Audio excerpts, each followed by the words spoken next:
अस्सलाम वालेकुम। Asia 41 news के साथ मैं हूं आपकी मेज़बान अमना अब्बास। खबर शामिल करते हैं शोरकोट से। हमारे ब्यूरो चीफ राना मोहम्मद शबीर के मुताबिक डिप्टी कमिश्नर झंग मोहम्मद अरशद भट्टी की खुसूसी हदायत पर असिस्टेंट कमिश्नर शोरकोट गुलाम सरवर ने साइलिन को फौरी इंसाफ मुहैया करने के लिए रोजाना की बुनियाद पर खुली कचहरी का इनेकाद किया।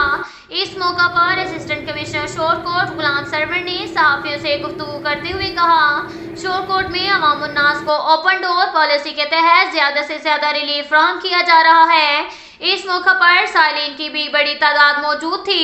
इस मौका पर शहरियों ने बताया कि नए तैनात होने वाले असिस्टेंट कमिश्नर शोरकोट गुलाम सरवर ने अपने दफ्तर के बाहर रोजाना की बुनियाद पर खुली कचहरी लगाकर अवाम को फौरी इंसाफ मुहैया करना बहुत अच्छा इकदाम है।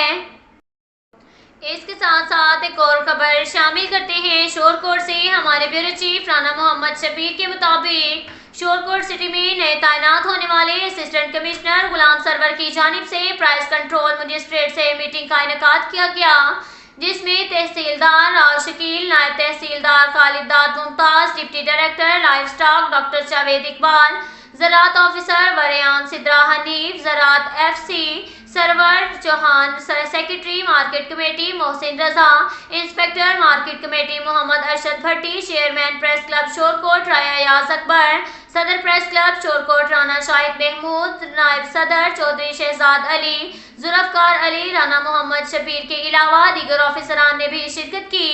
इस मौका पर असिस्टेंट कमिश्नर शोरकोट गुलाम सरवर ने सहाफियों से गुफ्तगू करते हुए कहा कि शोरकोट सिटी में अशिया खुर्दनोश की कीमतों को कंट्रोल किया जाए।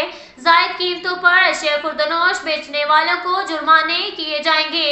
अब तक के लिए इतना ही काफी है। मिलते हैं अगले बुलेटिन में, हमारे साथ रहिएगा। अल्लाह।